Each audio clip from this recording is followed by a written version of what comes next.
Hey, beautiful people. Ever feel like you're constantly running on empty in your relationships? Like you're always giving, always saying yes, even when your heart screams no? Maybe you've felt that slow burn of resentment building up, or wondered why you feel so drained after spending time with certain people, even loved ones.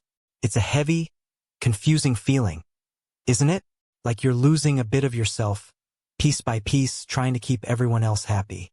What if I told you that the secret to feeling less exhausted, more respected, and truly happy in all your relationships isn't about changing anyone else, but about a powerful, often misunderstood, shift within yourself?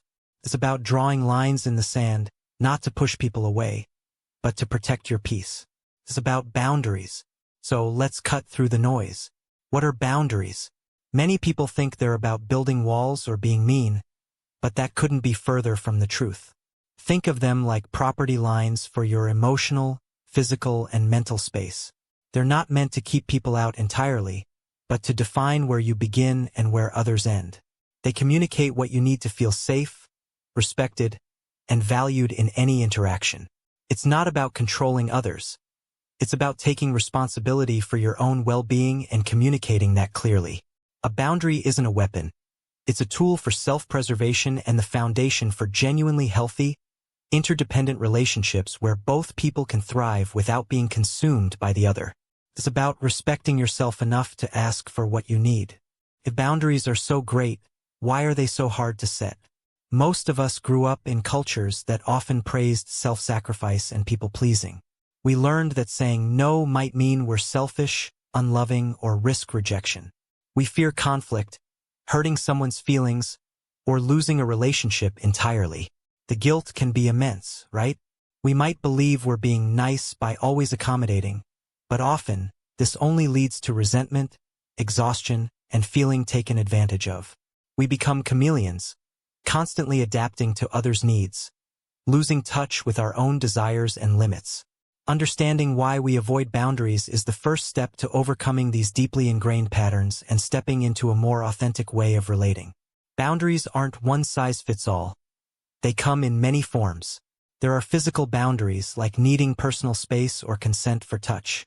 Emotional boundaries protect your feelings, like not allowing someone to consistently dump their unresolved issues on you without reciprocation or respect for your capacity.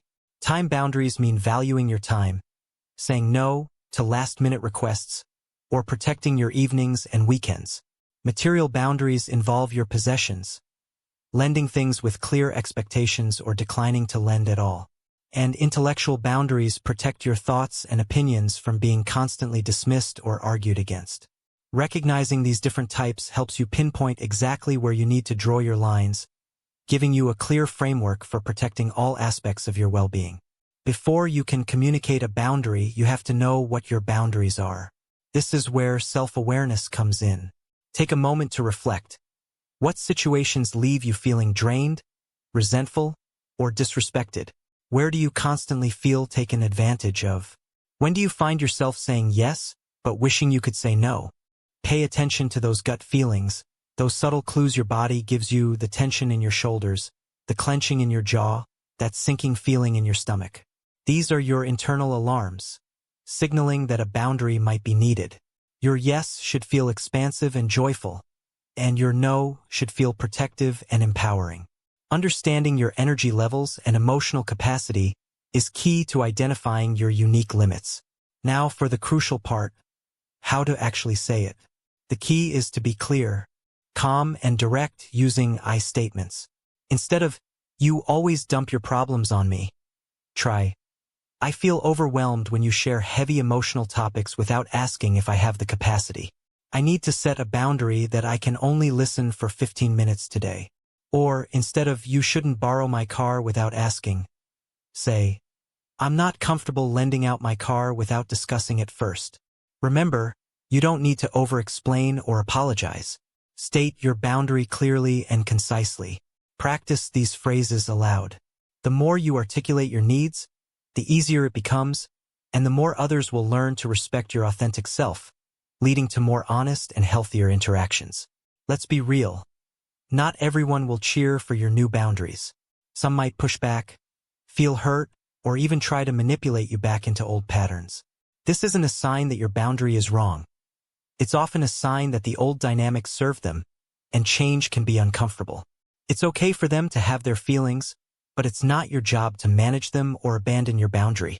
Stay firm, repeat your boundary calmly if necessary, and disengage if they continue to disrespect it.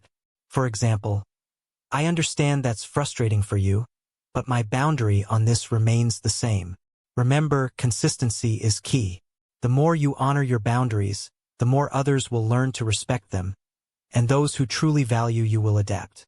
Those who don't may show you who they really are. Embracing boundaries isn't just about avoiding negativity. It's about unlocking a whole new level of freedom and joy in your relationships and your life. When you honor your limits, you reduce resentment, boost your self-esteem, and reclaim your energy. You create space for relationships that are truly reciprocal, respectful, and authentic.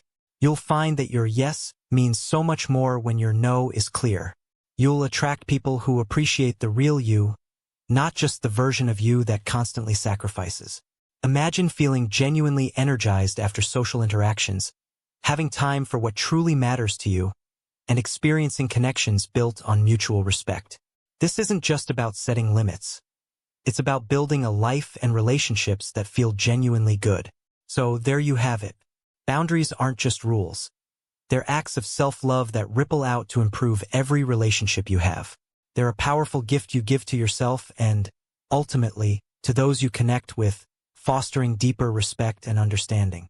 It won't always be easy, but it will always be worth it. Start small, practice consistently, and be patient with yourself and others. You deserve to feel respected, energized, and authentically you in all your relationships. Embrace the power of your no, and watch how much more meaningful your yes becomes. Go forth and set those boundaries. Your peace is waiting.